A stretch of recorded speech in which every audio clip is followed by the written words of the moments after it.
you are driving home. You tune in your radio and hear a little blurb about a little village in India where some villagers have died suddenly. Strangely, of a flu that has never been seen before. Just 3 or 4 fellows are dead, but it's kind of interesting.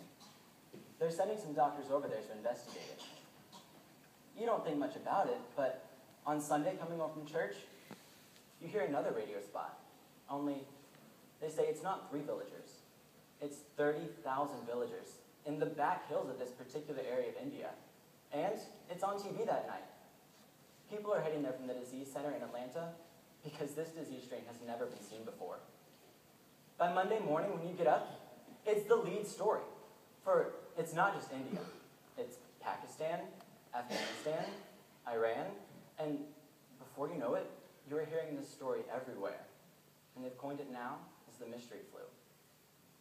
The president has made some comment that he and everyone are praying and hoping that all will go well over there, but everyone is wondering, how are we going to contain it? That's when the president of France makes an announcement that shocks Europe. He's closing their borders. No flights from India, Pakistan, or any of the countries where this thing has been seen. That night, you're watching a little TV before going to bed. Your jaw hits your chest when a weeping woman is translated from a French news program into English. There's a man lying in a hospital in Paris, dying of the mystery flu. It has come to Europe. Panic strikes. As best they can tell, once you get it, you have it for a week and you don't know it. Then, you have 4 days of unbelievably brutal symptoms. Then, you die.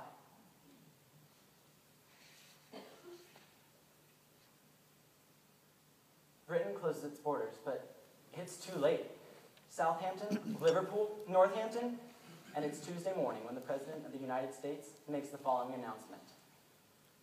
Due to a national security risk, all flights to and from Europe and Asia have been canceled. If your loved ones are overseas, I'm sorry.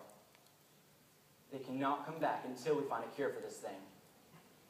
Within 4 days, the nation has been plunged into unbelievable fear. People are selling little masks for your face. They're talking about, what if it comes to this country?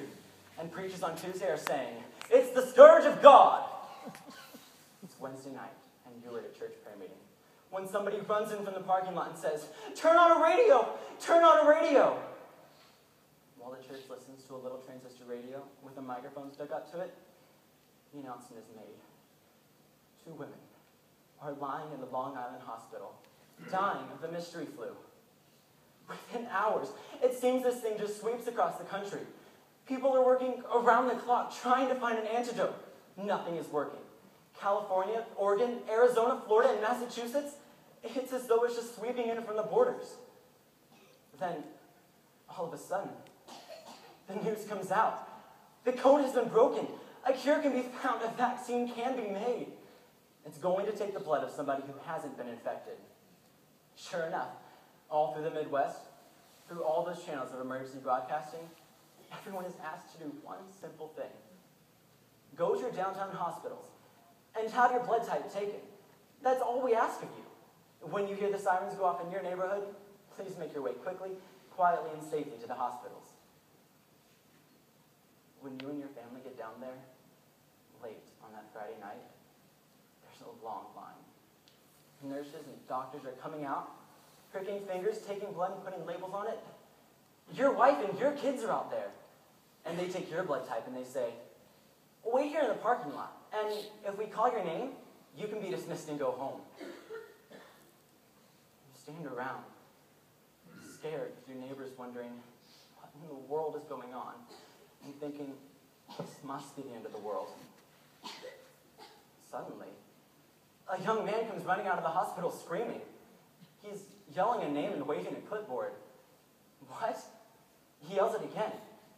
Then your son tugs in your jacket and says, Daddy, that's me. Before you know it, they've grabbed your boy. Wait a minute, hold it. They say, it's okay.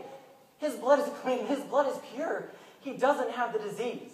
We just want to make sure he's got the right type.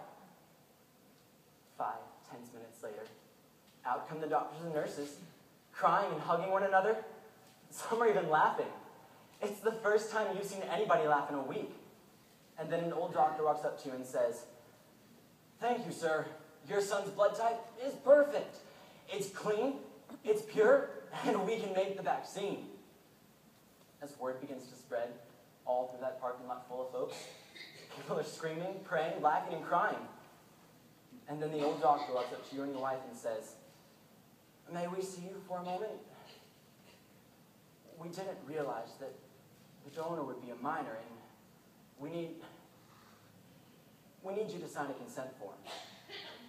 You begin to sign, and then you see that the number of pints of blood to be taken is empty. How many pints? And that is when the old doctor's smile fades and he says, "We had no idea it would be a little child. We weren't prepared. We need it all. But you don't understand. We're talking about the world here. Please sign. We need it all. We need it all. But can't you give him a transfusion?"